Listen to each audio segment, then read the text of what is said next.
Hey, welcome back to the Your Mental Health Mentor YouTube channel. My name is Katie and I am your mental health mentor. This week we're introducing the tool that completely opened me up to the entire mental health world. The concepts of thinking, focus, patterns, mindset, change, self-talk, brain and mind health, presence, and so much more. In this video, we're covering all the basics of meditation. Funny enough, my previous career as a special education assistant was actually what introduced me to the power of meditation. There was a program running through this app to promote a sense of calm throughout schools. So at the time, all educators were able to get a free membership to use with their students. Hint, hint, stay till the end so you can start your journey with this app too. So I downloaded the app and I got the free membership to use with my students, and I started exploring all of the tools within this app. At the time, I was so new to meditating, literally had never meditated in my entire life, but utilizing all of these resources was what allowed me to fall in love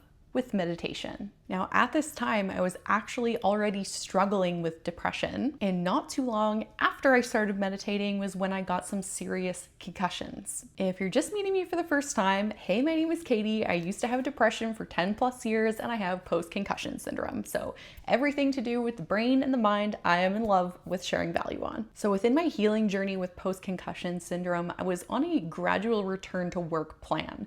So I had occupational therapists that were working with me that gave me certain things I needed to do to be able to properly fit where I was at with my brain injury into a full work schedule. So within this plan, I was given the task of taking micro breaks every hour. The purpose of these micro breaks were to give my brain a moment to pause within kind of a chaotic schedule at work. But within these micro breaks, the bigger scheme of things kind of made me realize that I had never really done that before. Now, I had gotten to points in my life previously where I had let things pile up so much that I was forced to take a little micro break. But thinking about how I had never really done that before made me realize how valuable that it can be. And with a micro break where I would separate myself from work, go into a dark, quiet room and meditate for 10 minutes made me really see the power of meditation. Now, for context, I wasn't told to go and meditate. I was told to just close my eyes and be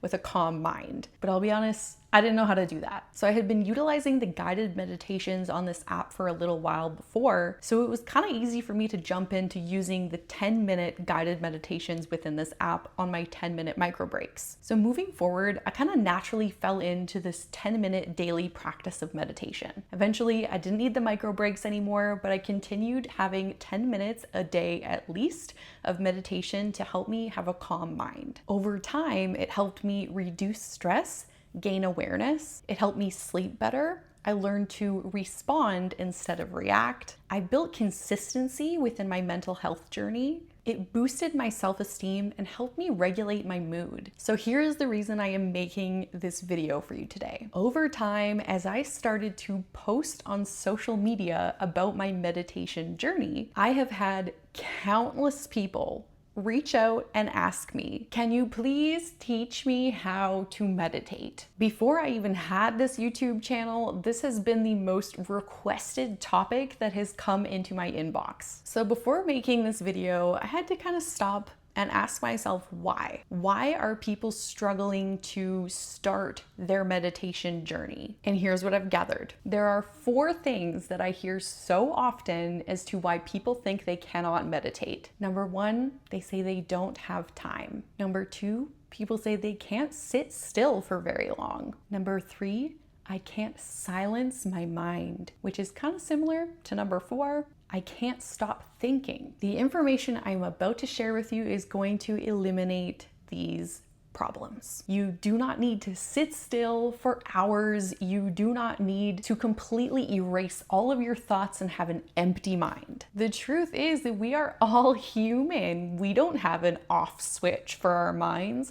Our minds are literally running while we're sleeping. So do not expect that of yourself, to have a completely silent mind. So get ready for some Katie terms, because this is how I see it. To me, meditation is a practice. It's a skill that you can build. You are probably going to trail off in your mind and you're going to lose focus. But in my opinion, the most important piece of meditating is strengthening your ability to notice. Notice when you have thoughts pop up.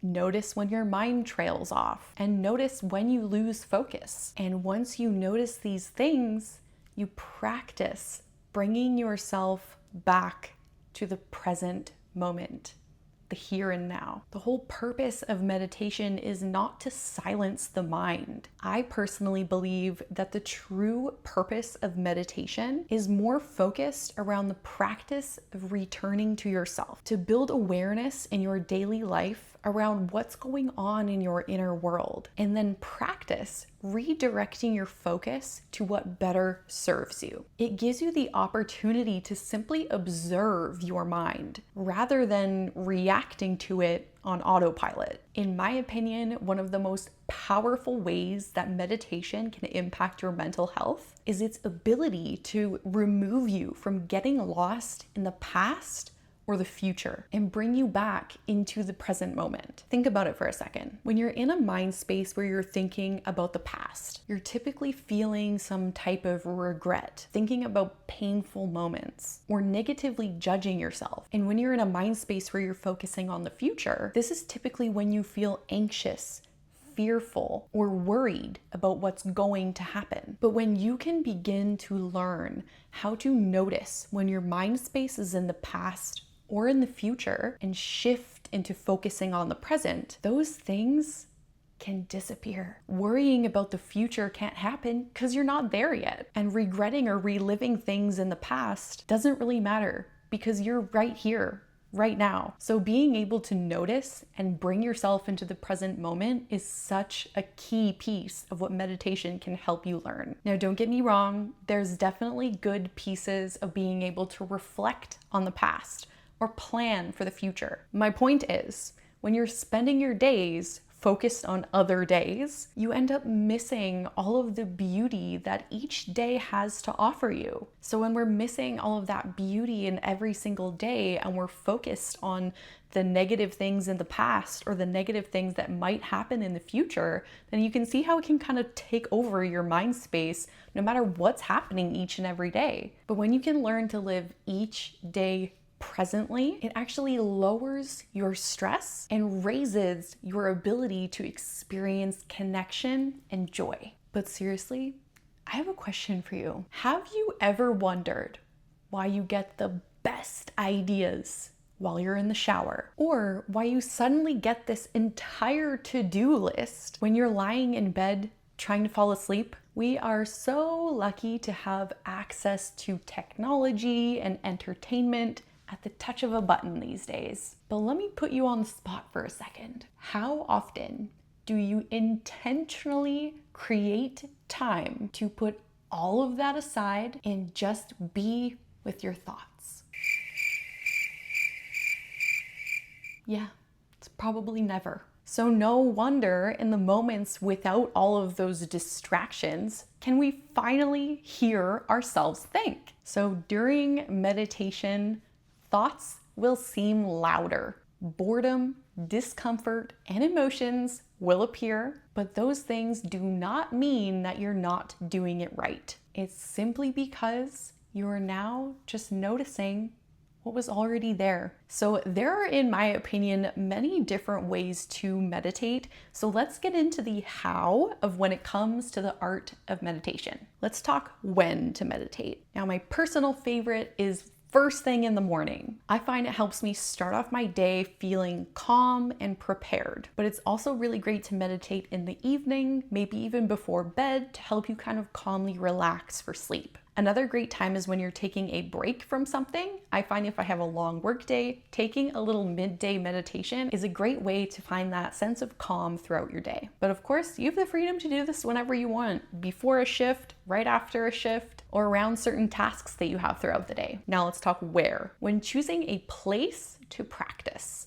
I feel like it kind of depends on what you're seeking. Now, if you're new to meditation, I personally recommend finding somewhere that you're comfortable, no matter what that looks like. Whether that's in your house, in a private room, or it's outside in your backyard. But if you're a little bit further into your meditation practice, you can kind of choose to put it in your life where you feel like you need it. I'll share a quick funny story with you. A few years ago, I was backpacking through Greece on my own, and I wanted to do a meditation because the day I was having was just chaotic. And I was out and about and saw this spot that looked so lovely to sit on just to enjoy the water.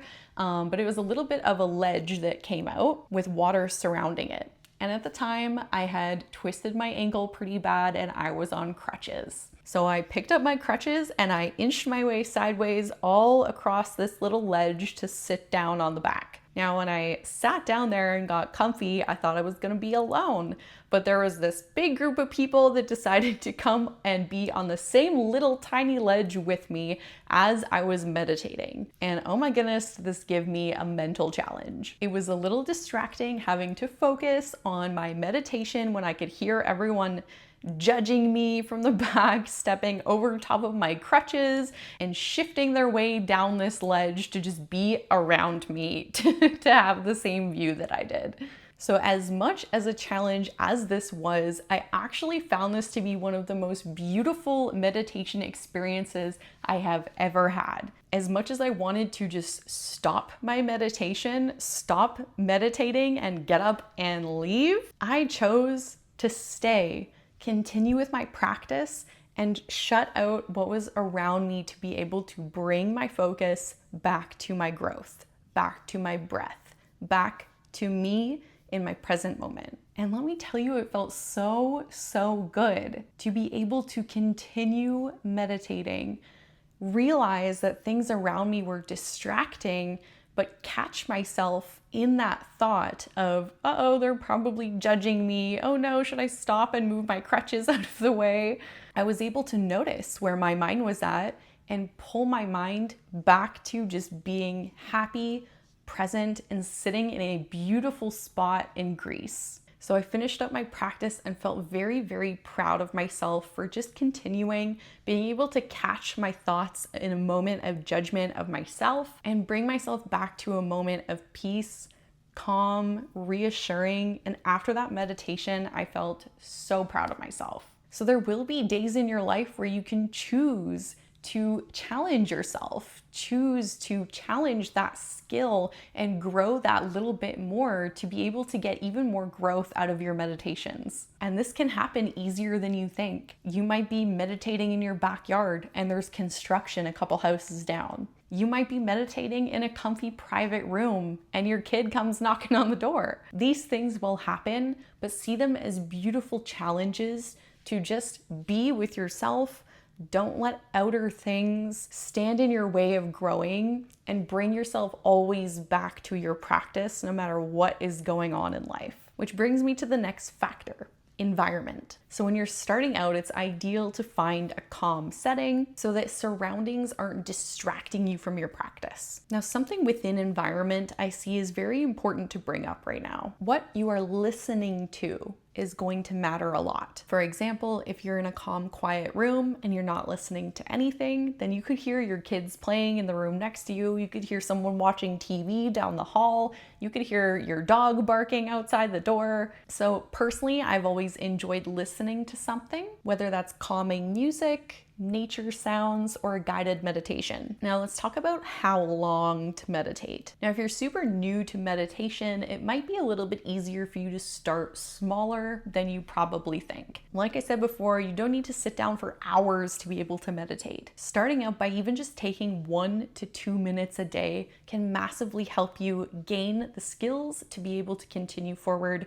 And then over time, you'll get better and better. And that means you can raise your time to as long as you possibly can or have time for. Okay, let's talk about posture. Personally, my favorite way to meditate is cross-legged and sitting on the ground outside. But if that's not your style, feel free to sit on somewhere like a couch, a cushion, or a comfy chair. I personally like to feel as grounded as I can. That's why I like to sit right on the ground. But something you can do as well is sit in a seat and make sure your feet are touching the ground. So when it comes to posture, I learned something really cool at the beginning of my meditation journey that I would love to share with you right now. Making sure you're sitting up tall is so important, because if we're sitting and slouching our body, then it can actually impact how our lungs are operating. Try scrunching over and trying to take a deep breath. Doesn't work quite as well as when you're sitting up tall. Now, to make sure you're sitting up tall in a great way, something that I learned was to imagine that there's a string running through the top half of your body and comes out the very crown of your head. Now picture like someone is grabbing this string and pulling it straight up. This is gonna give you a great posture. For me, this visual helps me realize to not tilt my head up too much. So once you're sitting up nice and tall, I personally like to close my eyes just to help eliminate a lot of distractions. But for an example, there are times where I do like to keep my eyes open while I'm meditating. Sometimes I like to do a meditation while I'm at the top of a hike, and there's a beautiful view there. So as I'm meditating, I'll choose to look out and see the beauty that nature has to offer. All right, let me address the hands. To be completely honest with you, when I started meditating, I had no idea why people did this or what the purpose of it even was. And I'll be honest, I never looked it up in the beginning of my journey, so I got pretty comfortable focusing on my palms. An easy way to remember is when your palms are facing down, it gives you a little bit more of a grounded feeling. And when your palms are facing up, it gives you this sense of openness. For me personally, I typically end up doing this because I am seeking out being more open. For the purpose of this video, I did look this up, but in all honesty, I am not an expert in the hand positions. So if you want to learn more about that, feel free to do your own research. I did read that some believe that this represents the connection between yourself and a higher power. Some believe that it can redirect energy inward to help stabilize the mind, and some see it as a physical anchor during meditation. So my suggestion, play around, see what feels good. So the last important thing I have for you on how to meditate is focus. Now, if you're listening to a guided meditation, these are often guiding you through what to focus on. And for reference, there are different topics out there. So depending on what you're looking for, you can find a guided meditation that's focused on a lot of different things. For example, you could look up guided meditations for self-love, presence, compassion, the breath, and so on. Personally, when I meditate, I find it super helpful to have my breath be the center point. So when you notice yourself thinking or your mind has kind of gone off track, to bring yourself back to your practice, you can start to think about bringing yourself back to your breath. So if you feel the need to have a thought going through your mind, you can just think in, out.